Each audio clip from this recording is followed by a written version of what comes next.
Groups of young men armed with wooden batons filmed attacking students at Dhaka's East-West University. And we've been told these groups are linked to the government and police. Remember, this all began 9 days ago when people started protesting after 2 students were hit and killed by a bus.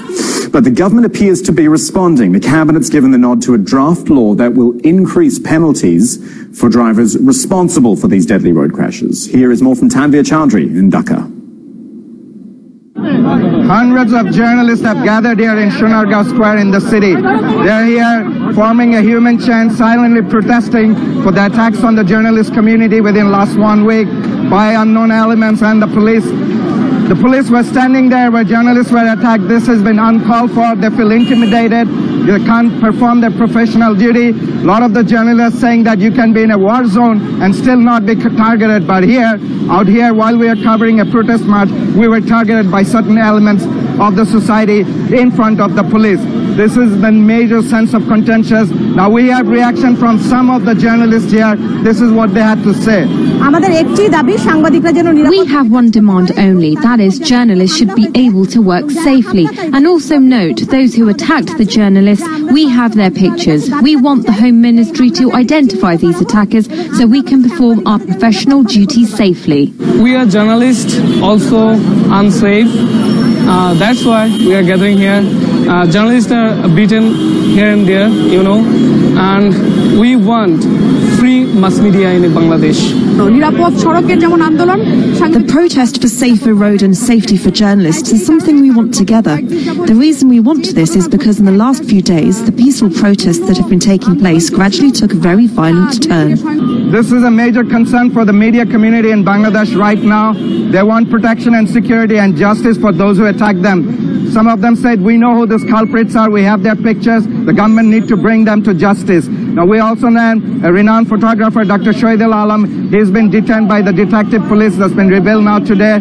Despite everything that's going on in the city, the media community is very concerned and feel threatened. They're unwilling to cover any protests right now because they feel personally insecure to go and cover any kind of protest or any kind of demonstration in the city right now. Here's Rahila now to talk us through more on this one. Now, we had huge response on this one when we were on air yesterday. Has it carried on since then? We're still getting so much in terms of response from all sorts of platforms, Twitter, Facebook especially, Kamal. But we haven't seen that many people on the streets this time around. But social media is still being flooded with information. And we've been getting hundreds of messages sent directly to us. Dominating that conversation, though, is about the Bangladeshi photojournalist and social activist, Shahidul Alam. Now, he was arrested at his home in Dhaka by more than 20 police officers. And we have been recently informed that he will be held in detention for the next 7 days. He was initially arrested a few hours after he gave a live interview to Al Jazeera and posted some of those videos on Facebook about the protests. Now, people are using the hashtag Free Shahidul Alam and We Want Justice on Facebook, Twitter and Telegram as they demand his release.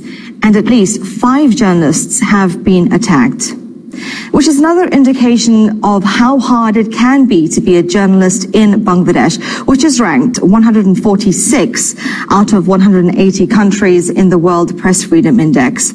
Now, that said, the country's media sector is growing, and a quick look at the most recent global digital report will tell you that Bangladesh has almost 82 million internet users. Most are logging on with mobile devices, and almost 20% are active on social media, and that's increasing all the time as data plans become more available. And as for traditional media, state-run TV is still the main go-to for people getting their news and also their information. Now, if it is safe to do so, please keep these messages coming in. Also, all of your videos, use the hashtag AJNewsGrid, or you can simply message me directly. I'm at Rahila Mohammed. Thank you, Rahila. On Skype from Vienna now, Scott Griffin with us, Deputy Director of the International Press Institute.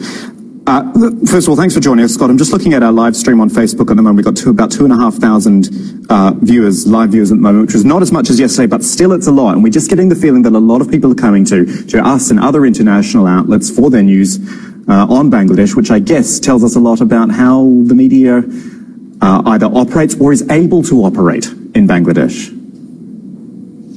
Yeah, I can imagine that that's the case. And I want to begin sort of by briefly mentioning this case of yesterday, the Shahidul Alam, the journalist who was arrested shortly after speaking with Al Jazeera. And I think what's important to recognize about this case is that it's not an isolated incident. I mean, in our view, it's clearly an attempt to stifle viewpoints that the government sees as critical. But the law that was used to arrest Mr. Alam is something called the Information and Communications Technology Act. And in fact, there's a pattern of the government using this law, and in particular what's known as Section 57, basically to arrest scores of journalists over the past few years, almost all of them for similar reasons, which are usually tarnishing the image of the state, defaming the state, spreading propaganda about the state, which is exactly the accusation that's being made against Mr. Alam. And we've seen some really farcical cases in recent years. I mean, last year there was a case in which a journalist spread a picture of a dead goat on social media, and the goat had been given by a minister to sort of some poor people in a particular constituency. And this was sort of a critical take on what the minister had done, and this journalist was eventually arrested and tossed in jail. And the ironic thing is that the government has already promised actually to get rid of this law and put something else in place, and that something else unfortunately seems to be problematic on its own. So this is really a pattern that we see. It's not something unique. Okay, it's not something unique, but has it always been this way? I guess I'm talking going back in time. Has Bangladesh always struggled with this? I mean, I think it's probably fair to say that press freedom in Bangladesh has never been the best in the world. However, we have seen in recent years a definite decline, and a lot of it has to do with the legal atmosphere. Basically, the government using arbitrarily certain laws like this Information and Communications Technology Act to go after journalists who are critical of the government. I mean, we've seen journalists who are facing actually billions of dollars worth of lawsuits for libel and defamation. Again, a number of journalists who have been targeted under this particular act. And at the same time, we've also seen, and this is just as big of a concern, is physical attacks against journalists, and that has been accelerating in recent weeks. If you want, correspondents for major newspapers like the Daily Star or Potamalo have been attacked by what appears to be government supporters. And I think that we can say that we don't see right now from the Bangladesh government a strong enough reaction against these type of attacks that makes it clear to everyone that violence against journalists is not acceptable. Do you envisage any of this might change? The reason I say this, when a spotlight is shone this strongly and by international community as well, it's not a good look for the Bangladeshi government, obviously. Do you think there's enough here to prompt some change? Because I would also note there's an election coming up later this year. It depends how sustainable the spotlight is, essentially. I mean, what I was mentioning about this particular law, there's been a spotlight on it now for about a year.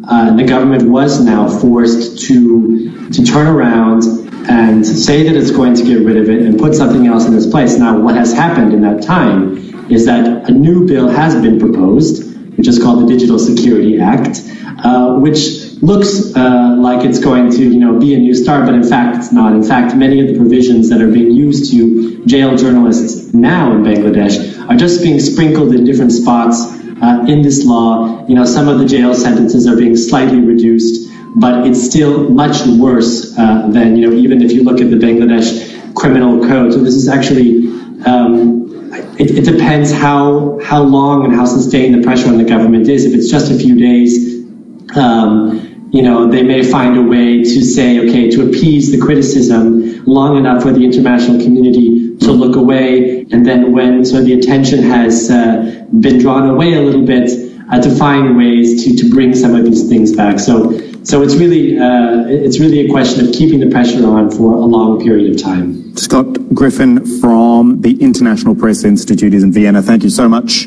for that. Thank you. As I said to Scott, this is all taking place in an election year in Bangladesh. Parliamentary elections due in December, or by December. And just a few months ago, Faisal Mahmood wrote this for aljazeera.com, questioning how political imprisonments were already turning the election into a sham. In fact, one of his interviewees said, here it is, it's a government and a political party which believe they are not accountable to anyone. It's a dangerous sign in a democracy. Is Bangladesh moving towards a one-party state? It's in the features section at aljazeera.com. And maybe you just want to get in touch with us as well. Remember, the hashtag is AJNewsGrid. 3,000 or so of you on the live stream at the moment, and plenty of comments are coming through. A lot of you pointing out as well the 9 days of protests, but in fact, who was it who said it? Let me just have a little check here. Sohail on Facebook said, we only want justice and safe roads. And so much of this started out just because of the issue of road safety, and has really escalated. And as I said, in an election year, that's going to be quite crucial. Also, a point made by Hussein, who has said Shahidul Alam's only crime was to give an interview about what was happening. Now he's sitting in jail. Where is the rest of the world? At AJ English on Twitter, if you want to reply to our thread there with the hashtag AJNewsGrid, Facebook.com/Al-Jazeera for the live stream. As I said, it's always good to have you watching and commenting there. WhatsApp and Telegram, +97450111149.